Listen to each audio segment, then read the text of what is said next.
Hey everyone, how you're doing? How are things?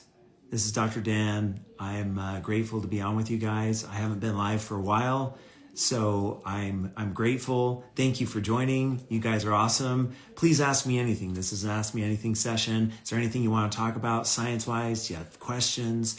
I posted a video today about yerba mate. Do you like yerba mate? Do you drink it? What's going on? Hi. Good to see you all. Let me know where you're from.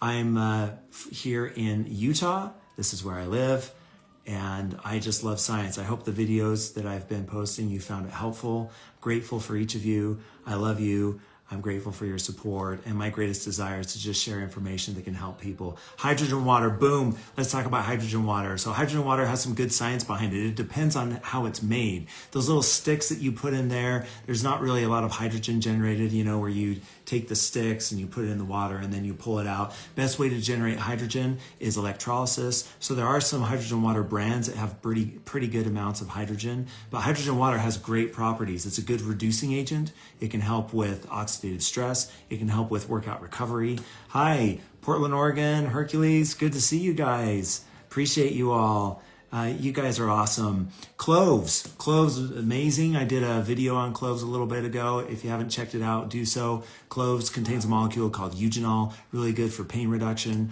really good for reducing inflammation, and it's awesome. Let's see, what questions do you have? Let me see, I'm gonna come up here. Appreciate you guys. You guys are amazing. Chia seeds. I did a video on chia seeds. One of the best things about chia seeds is its ability to help with the gut microbiome. Matcha. I haven't done matcha yet. Matcha's on my list. Matcha, ceremonial grade matcha especially, has really good powers. We know about the energy properties of matcha. One of the really cool things about matcha is actually the intense amount of chlorophyll it has in it. And because of the chlorophyll in matcha, it could help with mitochondrial energy. Matcha can actually help to detoxify the body. The sodium copper chlorophyllin, the chlorophyllin in the matcha leaf, really good for detox and aging properties. So that's actually one reason why we think, one of the reasons, with blue zones and whatnot, why we think that people in Japan live a long, long life is because they drink matcha. And so matcha is amazing. It's a powerful material. Let's see what else. What other questions do you have for me? Hi, from Texas, California. I'm here in Utah. This is where I live, south of Salt Lake City. Is monk fruit with erythritol bad? No, not at all. Erythritol, erythritol is getting a bad rap. People think that erythritol is terrible for you and whatnot. Erythritol is a sugar alcohol, and erythritol is from fruit. It's from pears, plums, contain this natural sugar alcohol. It has no impact on the glycemic index, so it's great. Erythritol is fine. Now, there are clinical studies showing that large amounts of erythritol can cause heart problems and things like that. You might have seen the research that came out a few months ago about that, but that's with large amounts of erythritol. So if you're taking sodas or some of these candies and snacks that contain large amounts of erythritol, then that's a problem. But just normal amounts of erythritol, if you're taking in like an energy drink or something like that, no issues at all. Alkaline water has some interesting, has some interesting properties to it.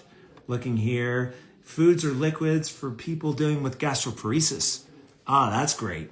Okra is a really good food to help people with gastroparesis.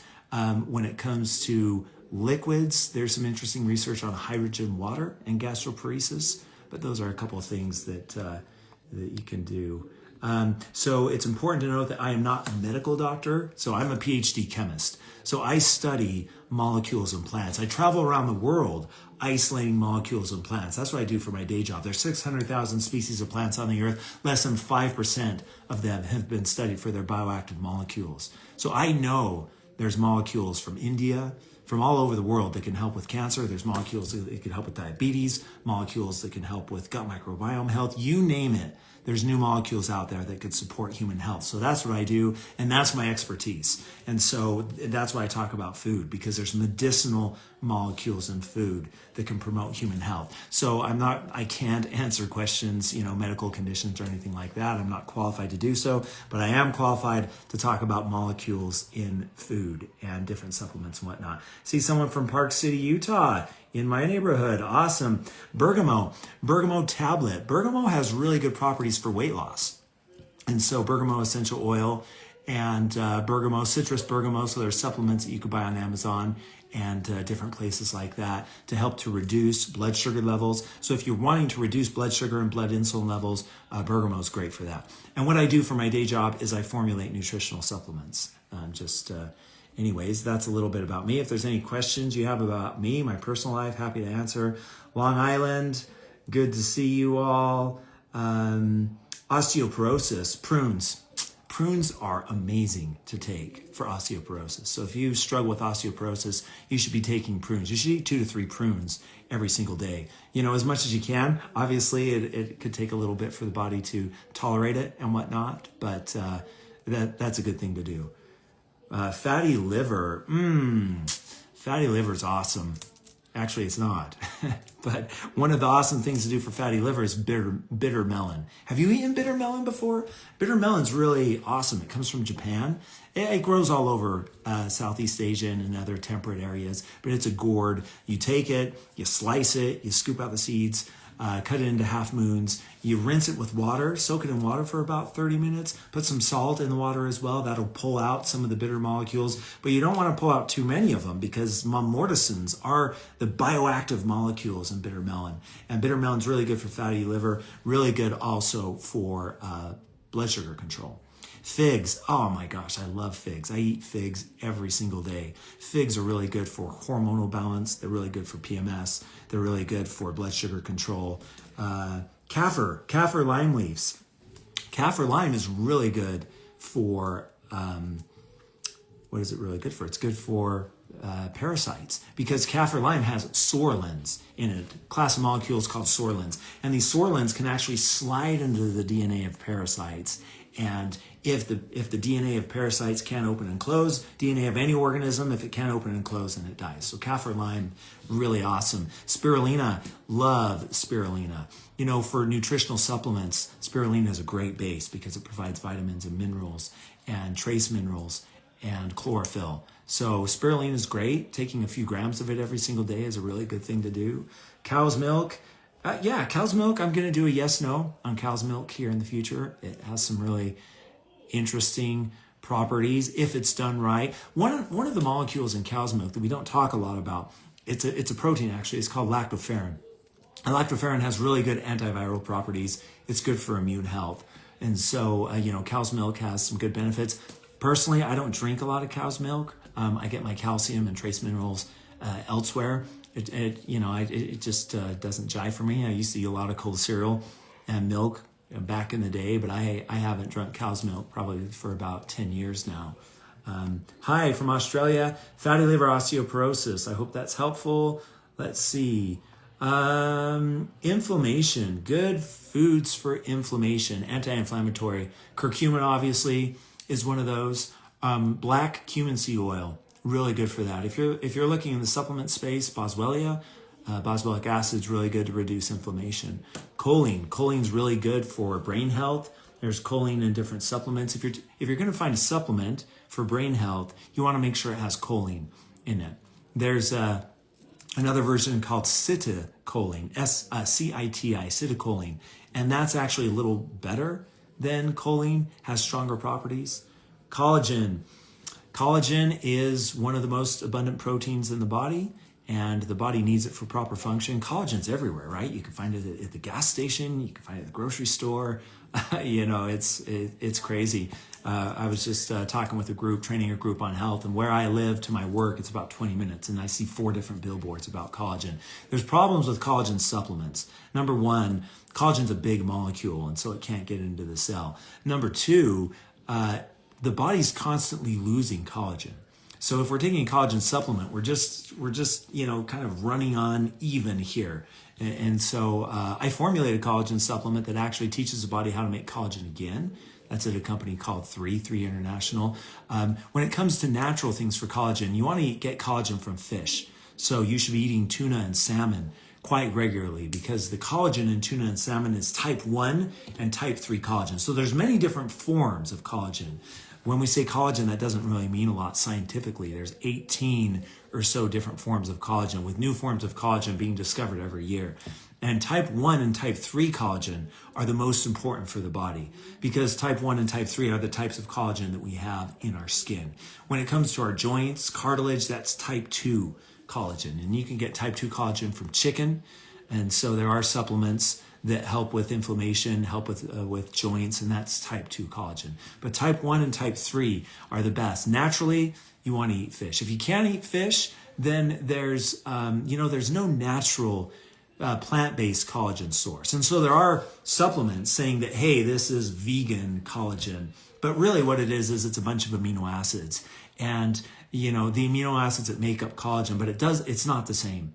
So don't fall for that. If someone's trying to sell you a vegan collagen supplement, it's not the same. Because collagen, what's important is not just the amino acids, it's strings of amino acids, 2 and 3 and 4 of them put together, that actually is the magic behind collagen.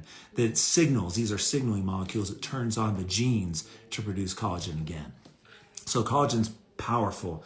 Long-term use of monk fruit, is it bad? No. All the safety studies that's been done with monk fruit, the active molecules are called mogicides. Long-term safety studies have been done, no issues with that. Don't sugar alcohols wreak havoc on the gut? Yes, they can if you eat too much. So it's the classic, the dose determines the poison. So if you take too much, like 5, 10, 20 grams, and so that's why some of these sugar substitute foods that people are making, where they're making peanut M&M substitutes and different things like that, and different snacks that have a lot of sugar alcohol in them, a lot of erythritol, that's not good for your health. So I'd stay away from those. Once in a while is okay, but I wouldn't eat those long term. Monk fruit for diabetics, no issue there. Monk fruit's not going to cause insulin or glucose response and whatnot. So there's a lot of people think, and online a lot of people are talking about how artificial or even natural sweeteners like stevia and monk fruit, because they're sweet, they mimic sugar in the body and the body responds to it. There's no scientific data on that at all. Let's see, colostrum supplements. Yeah, colostrum's good. It has some really powerful benefits for immune health. So if you're looking for something for immune health, colostrum's good that way. There are some natural things to do for immune health rather than buying a supplement. Elderberries are amazing for immune health. They have a really cool molecule called sambucol. And so one really cool thing to do is you can make your own elderberry syrups. You can buy elderberries super cheap, steep them up in water, and I could send you a recipe if you want. I was going to do a yes/no on this as well. But basically you boil it for about 10 minutes. You can add a little bit of sugar to it if you want, or agave nectar or whatnot to sweeten it up. I actually like to add honey and agave nectar, kind of a 1-to-1 mix of those. You let that cool, you strain out the elderberries, let it cool, put it in the refrigerator. You take 1 or 2 tablespoons of that every day. Amazing natural immune syrup. And that's what I would do rather than taking a nutritional supplement. Is drinking smart water bad? One of the things that we need to understand is microplastics. Have you guys heard about microplastics? It's one of the biggest stories, scientific stories, that frankly a lot of people aren't talking about. Plastic water bottles, especially when they're in the sun, they actually, the plastic breaks down, it decomposes into smaller pieces of plastic that are micrometer or a micron in size, and that's called microplastics. Microplastics are in everything. They're in our water, they get into the food supply, they're in fish and whatnot, and they cause inflammation. So microplastics is a big deal. Using a water filtration system that filters out microplastics is a really good thing. And I'm probably going to do a video here in the future about water filtration systems, because you don't want to filter everything out. You don't want to filter out the vitamins and minerals, because vitamins and minerals, that's vital for health. Let's see. Okay, we talked about bovine colostrum. Let's see. You guys are amazing. Love you guys. Hope you're doing well. Appreciate y'all. Creatine. Creatine's great. There's lots of really good literature on creatine. Obviously we know about creatine for sport performance and whatnot, and workout, both anaerobic and aerobic. But have you seen the research coming out on creatine? Creatine for bone health. If you're in perimenopause or menopause, taking creatine each day can help to preserve bone mineral density and osteoporosis. Creatine is also really good for brain health. Some interesting research on creatine for heart health as well. How much to take? 5 to 10 grams a day. taking creatine. Now, what type? Creatine monohydrate. All creatine supplements are pretty much the same nowadays, so don't fall for the marketing where they're like, this is a special form of creatine because of whatever. You know, there's creatine chloride, there's different forms of creatine, but just buy one that's cheap, creatine monohydrate, because creatine's creatine. Okay. Let's see. What other questions do you have for me? Keep them coming. Thank you, everyone. Dragon fruit. Dragon fruit, I wouldn't eat dragon fruit every day. I would eat it, if you have access to it, if you're living in Asia, I would eat it maybe 2-3 times a week. Dragon fruit can heat up the body a little bit. But dragon fruit's great. Good source of molecules called polyphenols. Well, all right. Let's see. You guys are amazing. I sure appreciate you. Dental floss. It's interesting. Dental floss does contain microplastics. And even crazier than that, if you are a gum chewer, gum is plastic. It's mastic. And so when you're chewing gum all the time, you're actually ingesting microplastics. There's some really interesting data on that. And there was a study that I was reading the other day that if you took the amount of microplastics that were in your brain and put them all together, it would actually be the shape and the size of a plastic spoon. Let that sink in. We have the amount of a plastic spoon of plastic just in our brain. So microplastics is a big deal. Water filtration is great. Sage. You know, one of my favorite things to do with sage is I love to fry sage leaves. Have you ever done that before? Sage is amazing. It's amazing for immune health. It's amazing for detox. Really powerful ingredient that frankly we don't use enough of. Moringa. Yeah, moringa from India. Moringa is really good for blood sugar control. Moringa supplements, there's a lot of them out there. The thing with moringa is you want to make sure that it's standardized to moringosides, which are the bioactive molecules in moringa. So you really want to make sure that you do that. Moringa for weight loss, I mean, there's some interesting research there. It's still kind of hit or miss.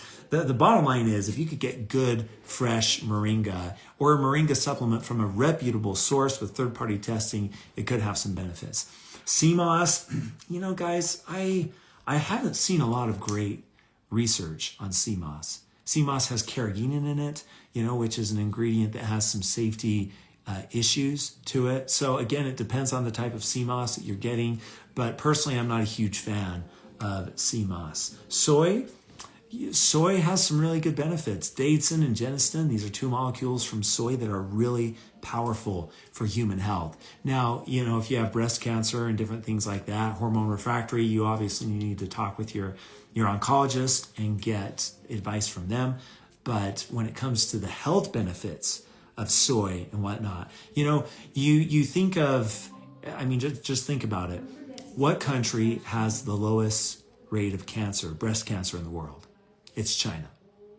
Chinese women. And to take it a step further, who eats the most soy in the world? It's people in China. And so obviously causation, correlation, etc., whatever. But there's really powerful molecules in soy. A lot of people are saying that soy is bad for men, right? That it will feminize men or whatnot, or whack out hormones. That's not true either. There's actually clinical studies showing that soy is good for men. It's actually good for muscle building and muscle recovery and workout. Skincare routine. Yeah. I love skincare. I think it's an absolute that everybody needs to do every single day. You want to find a good skincare system. I formulate one at a company called 3. It's what I've done is I've formulated what's called a neurocosmetic. So there's really cool molecules in my research. I've discovered that you could actually put on the skin and it sends a signal to the brain through the skin-brain connection that produces neurotransmitters. And so the bottom line is you want to find a skincare system. If you go to the Skin Deep database at the Environmental Working Group, EWG, if you type in EWG Skin Deep and you type in the ingredients on the skincare product that you're looking at, you want to make sure that all those ingredients are safe. That Skin Deep database has a list of products as well that will actually tell you, the Environmental Working Group, how clean it is. But you want something that has good clinical data behind it. You want something that doesn't have a lot of carriers, SLS, phosphates, alcohols, different things like that. Awesome. What do I recommend for leaky gut? Artichoke is actually really good for leaky gut. It has some good benefits there. Supplements for perimenopausal women. There's actually some interesting research on creatine and perimenopause. So that's interesting there. Magnesium for sleep. Yeah, so there's different forms of magnesium, and that's the important thing, because you aren't what you eat, you are what you absorb. And so there's different forms of magnesium. There's magnesium oxide, magnesium oxide, I'm tired, magnesium sulfate, magnesium threonate, magnesium bisglycinate. The bisglycinate and the threonate are usually the most bioavailable. There's also magnesium that's complex with what's called yeast glycoproteins, and those are really bioavailable. So the biggest thing, you want to stay away from magnesium oxide, magnesium chloride when it comes to supplements, and you want to use these other forms of magnesium because they're more bioavailable. Celery juice. Yeah, celery's amazing. Celery juice is good. I'm not as big of a fan of celery juice, and here's why. I always prefer that you eat the whole food, because Mother Nature has designed everything, as I study molecules in plants and foods, that's what I do for a living. It's clear that all of the molecules that are in the food are there for a reason. They balance each other out. The fiber, the polyphenols, the carbohydrates, the complex sugars, the sugar alcohols, they're all there for a reason. And with the celery, you have these really powerful molecules called falcarinol, which have great anti-cancer properties. But the fiber is really important. It holds it all together. It is a time release sort of thing. The medicinal molecules are bound to the fiber. When you eat celery with the fiber, as that fiber is digested over the course of a couple of hours, the medicinal molecules come off of it. So it's a time release mechanism. So it's a beautiful thing. Black seed oil, beautiful. Black cumin seed oil has a molecule called thymoquinone, really good for helping with inflammation, powerful. Kiwis. Eating a kiwi every day, that's a fantastic thing to do. Kiwis are really good for constipation. They're powerful, they're helpful. Is there a natural way to lower calcium? I'll need to think about that. One of the best ways, though, off the top of my head, is to take magnesium. Because what happens is calcium that's in the bloodstream, that's circulating in the body, you need magnesium and you need potassium K2 for that calcium to actually go into the cells. And so if you have high calcium levels, make sure that you're taking magnesium and K2. And again, be sure to talk with your doctor. I love your voice. Oh, thanks. I love you guys too. I'm grateful for you guys. Natural appetite suppressant. Pumpkin seeds, natural appetite suppressant. Celery, natural appetite suppressant. Fenugreek, natural appetite suppressant. Fenugreek actually has a molecule that mimics GLP-1. And so a lot of these things I'm saying, there's other things that I'm going to say, but I wanted to say that I'm actually writing a book, and I submitted the manuscript of that book to my agent, and her team's looking through that, and then they're going to submit it to my editor at one of the big 4 publishing houses. So I know a lot of you have asked over the years, and with all my videos, if you're going to write a book, to condense it all down. The answer is yes. I'm writing a book. I've written a book. We'll see what my editor thinks about it. And I'd love to see what you guys think about it. I'll let you know when it's coming out, and would love to have you take a gander at it. Any thoughts on opening a wellness retreat? I have thought about that. I'd love to do that. What do you guys think? If I opened a wellness retreat where people came together and we talked about the things I'm talking about on my videos, and any questions that you have about how to really be healthy using food as medicine from a scientific approach, would you guys like that? Let me know. Foods for weight loss. Okra. Okra is really good for weight loss. I love okra. Beans are really good for weight loss. Cannellini beans, especially. So anything to improve hair growth. Blackstrap molasses has some good potential with that. Anurka apple is another one. Which is best, berberine or cinnamon? It depends on what you want it for, but overall metabolic health, I would go with berberine. Berberine's a great ingredient. You need to get it through a supplement. Berberine hydrochloride is usually what it comes in, but it also comes in the berberine sulfate form. If you can find berberine sulfate, it's actually healthier for you and better than berberine hydrochloride. So, but berbeриne's a great supplement. The thing with berberine is that it's not very bioavailable. And so if you are finding a supplement with berberine, you want to make sure that there's absorption technology with that berberine in a liposome or a micelle or something like that. Because again, as I said earlier, you aren't what you eat, you are what you absorb. And so many nutritional supplements are just junk. The ingredients, there's no bioactive molecules in there. It's basically like sawdust, like eating sawdust, literally, right? Because plants are cellulose. What's sawdust? Cellulose. And so you want to make sure if you're taking a supplement that they're absorbed, that they're bioavailable, and that they're in there at the amounts that they say are in there as verified by third-party testing. Allulose versus erythritol. Great question. They're both great. If you haven't tried allulose is a natural sugar. I formulate with it in the lab. It has some good properties. Allulose versus erythritol. If I had to choose one, I'd probably go with allulose. But they're both great. Again, taken in moderate amounts.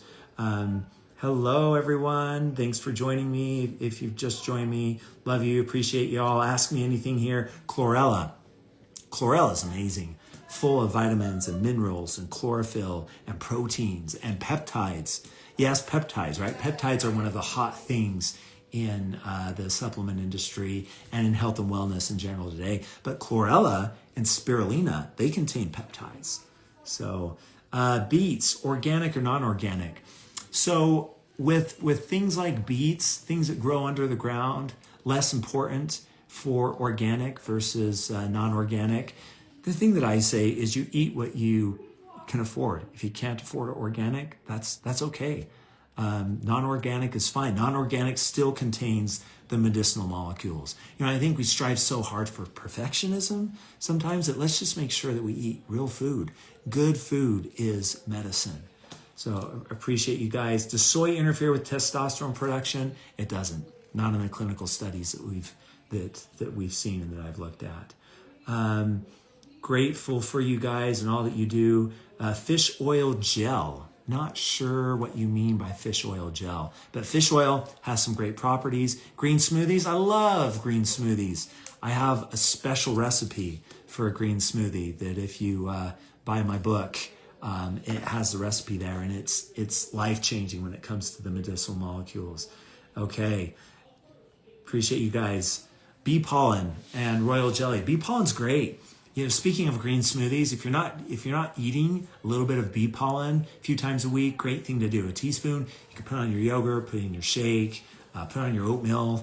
There's a lot of different things that you can do. It's kind of weird, but I like to put it on my scrambled eggs sometimes. It's kind of weird, but whatever you can do to get the bee pollen in, because bee pollen contains lots of really interesting medicinal molecules that can stimulate and activate the immune system. You guys are awesome. Thanks for all these amazing questions. Appreciate you guys. Chlorella, I talked about it. Diverticulitis, we want to make sure the gut microbiome is healthy, and some of the best foods to eat for that is complex fibers. So sunchokes, also known as Jerusalem artichokes, but I use the name sunchokes. They're full of inulin, and they're really, really good for gut health. So if you haven't had sunchokes before, you could buy them at the grocery store, you could buy them online, they'll ship them to your house, and there's it's really simple to roast them in olive oil, salt and pepper. Cool, powerful. It's really good for diverticulitis. Am I really a doctor? Yes, I am really a PhD doctor. I'm not a medical doctor. I don't give medical advice, but I am an expert on natural molecules from plants. I'm what you call a natural product chemist. That's a subset of organic chemistry. Basically, I travel the world studying and isolating new molecules in plants. And the molecules that I study, many of them are in food. I work with companies, I consult to try to make food better and healthier for us. Food that we eat today, most of it, ultra-processed foods, contain no medicinal molecules. So I consult with companies on that. And a lot of the molecules that I find in my studies, I also formulate nutritional supplements, and I put these new molecules in some of those supplements. So there we go. How often should a woman fast? Yeah, there's some great research on that and new studies coming out. The consensus used to be that doing an 18-6 fast, meaning 16-8 fast, where you fast for 16 hours and you have an 8-hour eating window, that was helpful for all people. When you look at the recent research when it comes to women, especially during perimenopause and menopause in intermittent fasting, it's actually best to do an alternate day fast, ADF. So if you go on, ChatGPT or online and you type women's health and alternate day fast, ADF, there's some really good research there. So for women, I would recommend that if you want to do an intermittent fasting schedule, that you do an ADF, an alternate day fast, meaning one day you would do a 16-8, and then the next day you would eat good food, right? But you would eat throughout the day, a normal day with a 12-hour eating window, 7 to 6 or whatever. And then the next day you then do a 16-8 fast. That's what I would recommend. Grateful for you guys. You guys are amazing. Let's see. GLP-1 supplements. Yeah, so GLP-1 obviously is super hot and whatnot. I haven't seen any really amazing supplements out there. One of the things that happened with GLP-1 is all these people that were making fat-burning weight loss supplements, which really didn't have a lot of good data behind it, using ingredients like bitter orange and what other ingredients, potato extract and different things like that. They were touting as thermogenic. African mango seed was another ingredient that they were touting as fat-burning and weight loss. Basically what they did overnight is they switched it to, now it's a GLP-1 product. And, it's marketing. It's marketing gimmick. There's no supplement that I've seen out there that really activates GLP-1 like these pharmaceutical drugs do. And so I'd be wary of any GLP-1 supplement unless they show clinical data showing that they're actually activating the glucagon-like peptide 1 gene. That's what GLP-1 stands for. If they show data on that, and then if they have very, very good clinical weight loss data, double-blind, triple-blind, placebo-controlled trials, then there you go. But I haven't seen it. Fenugreek, love fenugreek. Amazing. I would strongly recommend incorporating fenugreek into your diet. It's awesome. All right. Thanks for all the questions. You guys are amazing. Keep them coming. What helps bags under eyes besides sleep? There's some really good skincare ingredients right now that there's some skincare products. You can actually look them up online. I'm not sure off the top of my head, but there are different ingredients. There's ingredients from cucumber and a few other ingredients that companies are developing that can help with bags under the eyes. And they actually do a really good job. They have some good clinical studies.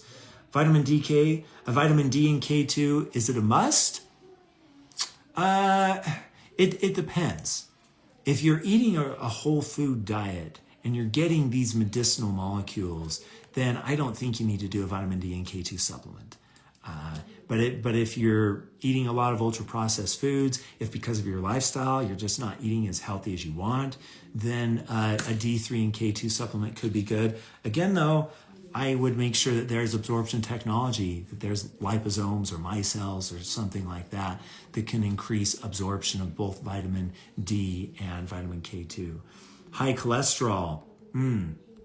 Great question. Tomatoes.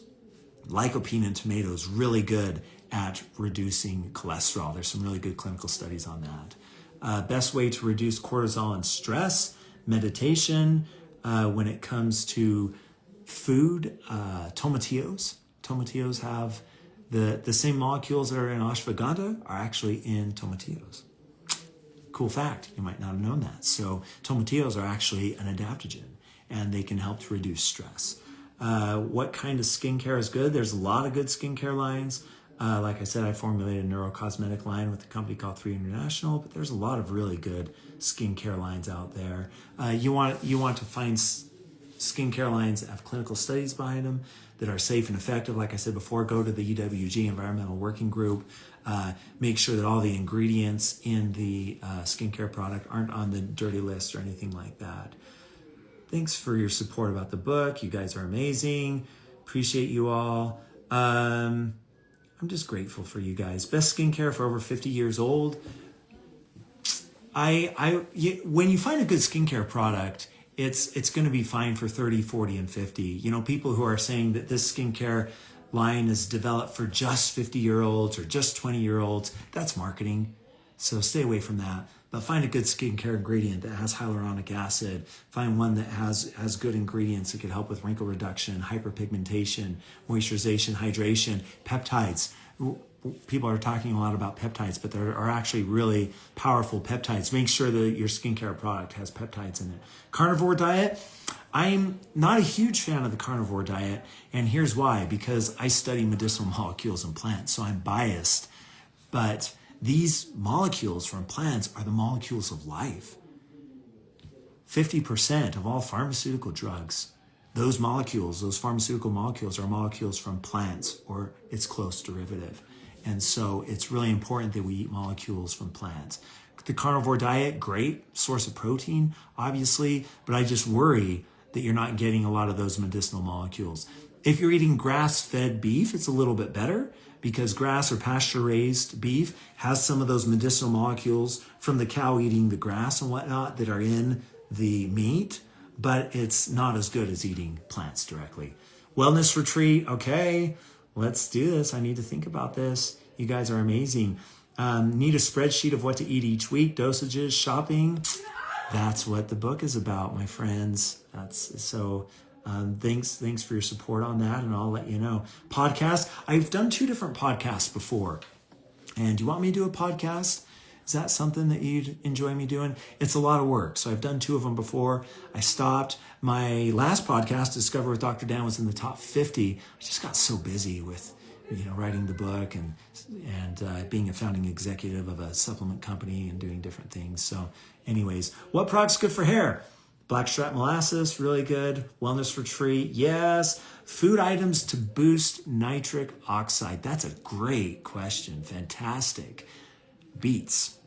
Beets is the best food for producing nitric oxide. It has nitrates in it, and it has a molecule called betaine, which can help with nitric oxide production. Foods for respiratory health. Great question. Pears. Pears are really good for protecting the lungs. And also things like broccoli and Brussels sprouts. So those are the things that I would do. Libido, oysters, prunes, figs, really good for libido for women. Vitamin K2 food sources, best food sources are deep, rich, dark vegetables. So things like Swiss chard, kale, especially red curly kale. If you haven't had red curly kale, that's good stuff. Okay. Awesome. Yeah, wellness retreat. Please reach out to me. You guys are awesome. Sure appreciate you. IBS and eczema. That's a really good question. Things for IBS. Let me think about that. Bitter melon's really good for IBS. The thing with IBS is you just want to reduce inflammation and you want to bring balance back to the gut microbiome. So fermented foods is really good there. Sauerkraut, kimchi. Do you guys like kimchi? If you don't like kimchi, I would start building up an immunity to kimchi, so to speak. I would really dive into kimchi, sauerkraut. Those have changed my health, my life. I don't know if you guys know. I don't think I've shared my wellness journey, but how long has it been? 20 years ago, I was I'm 160 pounds right now. I was 220, so I was 60 pounds heavier then than I was now, and going back to nature, eating medicinal foods, and eating fermented foods really helped me lose weight. Is aloe vera good for hair? I haven't seen great clinical studies on aloe vera with hair. All right, let's see. Foods for cancer prevention.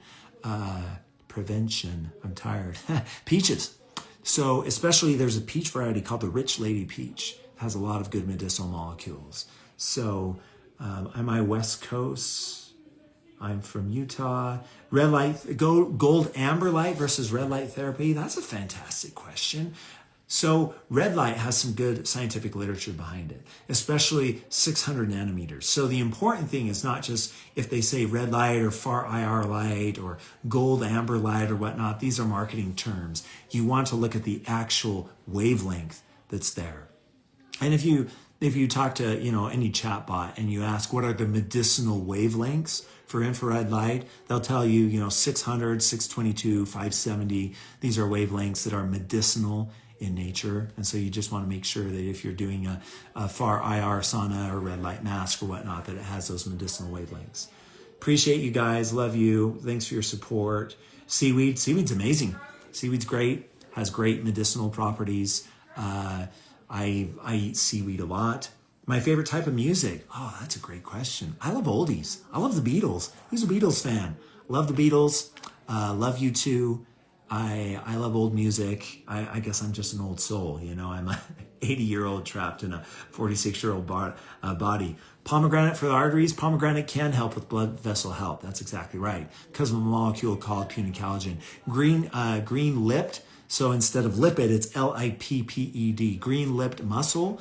Has some good research. So there are green lipped mussel supplements. They're really good at reducing inflammation, whatnot. What's the name of the book? I can't tell you. We're still figuring out the title. So when you're writing a book, it's interesting. You suggest the title and you suggest a lot of things, but ultimately it's up to the discretion of the editor of the book. So we'll see what my editor says when it comes out. Am I married? Yes, I am married. I'm married to my beautiful wife of 25 years. She's amazing, as are all of you. Where can you buy the book? It'll be readily available all throughout the United States and Canada. I'll let you know as it gets closer to that. NAD supplements, that's a great question. NAD supplements, I'm not as big of a fan of NAD supplements just because a lot of times it's not done right. The ingredients that they use, nicotinamide riboside, NR, and nicotinamide mononucleotide, NMN. These are some good ingredients, but a lot of times people don't use a lot of them. They use other ingredients, they pixie dust and whatnot. And, is the NAD plus that's formed? So when we talk about NAD, the molecule that you want is called NAD plus. And that's formed what we call in situ. You have NMN, boom, it forms NAD plus, boom, and then it goes on to create NADH in the body. So that NAD plus, that's transient. And so to be able to capture that, for the body to capture and harness it properly, that's tricky. And so, there are some okay supplements out there, but overall, I wouldn't go with an NAD supplement at this point in time. You guys are amazing. Appreciate you guys. Okay, let's see. IBS, we talked about IBS, aggressive behavior in children with ADHD, ASD. So omega-3 fatty acids, really good literature on omega-3 and ADHD and ASD and whatnot. And so you should make sure that you're eating fatty fish, salmon and tuna. The other thing though is you could take a nutritional supplement, an omega-3 supplement. You want to make sure that it's rich in EPA and DHA. These are the fatty acids that are good for overall health. So that could help. There's clinical studies showing that omega-3 fatty acids can actually help with ADHD. So I try that. Respiratory health, talked about pears. Silver water, again, it depends on what type of silver. So it's all about absorption. And there's different forms, what we call different valencies of silver. Silver 1, silver 2. And so depending on the silver, in general, the silver water supplements that I've seen, the drinks and whatnot, I'm not a huge fan of. Silver, if it's done right, if it's the right ingredient, it's actually really powerful. And it's great when it comes to immune health because silver just blows through viruses. Silver is like a bullet, it really is. And it thrashes through viruses and bad bacteria. And so it's powerful that way if you do it right. You guys are amazing. Love you guys, appreciate you. Whey protein's great. If you want to get a protein source, whey protein isolate is what I would recommend, WPI. There's also a new form called whey protein hydrolysate, WPH. That's actually really good for sport performance and whatnot, but whey protein isolate. The thing about whey protein isolate is it has zero added sugar to it. A lot of these milk protein concentrates and whatnot, a lot of companies will add a little bit of whey protein isolate, and then they'll add a bunch of other things, milk protein concentrates, whey protein concentrate and whatnot, and those are watered down. Not as good amino acids, not as much there. So how to lower blood sugar, bitter melon's good there. All right, I have time for a couple more questions. You guys are amazing, grateful for you. Berberine, yes. Creatine, yes. There is a lot of false, crazy information out there. Anxiety supplements, I would make sure that you're eating first a whole food diet. It's amazing. There's lots of good clinical studies showing that people with anxiety and depression, when they move to eating whole foods, medicinal molecules from plants, that, molecules in plants are natural antidepressants. Uva ursi, wow, yeah. Uva ursi, that's a great herb. Has some really good properties there. I would make sure that the company's utilizing it properly, because there's not a lot of good uva ursi supplements out there. Is fiber lost in green smoothies? No, adding a little bit of fiber there is great. All right, what else? Protein shake, love a good protein shake. I drink a protein shake every morning. Let's see, best foods, supplements for the brain. Some of the best foods for the brain. Apples, good standby. Blueberries, blackberries, strawberries, all berries, really good for the brain. Eggplant, really good for the brain as well. All right, let's see. Best foods for respiratory health, pears, good. How reliable are the creatine jugs? You can find in all sorts of places. It should be okay. So again, you just want to make sure that it's creatine monohydrate, that there's not a lot of fillers in it, and you want to make sure that when you add a scoop or whatever they're talking about, that you get at least 5 grams. You want to take 5 to 10 grams of creatine. And what I've been talking about on this chat is the health benefits of creatine besides workout, the bone mineral density, depression, anxiety, brain health overall, and whatnot. Those happen more when you eat 10 grams of creatine. So I would move more for 10. Okay, one or two more questions that I got to Jet here. Frozen shoulder, black cumin seed oil, really good when it comes to inflammation, could help with something like that. But again, I am not a medical doctor. I am a PhD. My expertise is medicinal molecules and plants. So if you have issues like that, please talk to your doctor. What do I know about Kangen alkaline water? It's a topic for another time. I do know a lot about alkaline water and Kangen water. It can be beneficial for health. The key thing is pH and whatnot. Hydrogen water can be good as well. The biggest thing though is it really hydrogen water? And is it really alkaline? Those are things that you need to pay attention and make sure that it's there.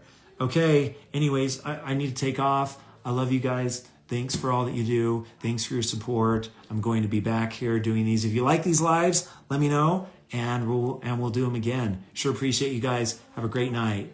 Bye.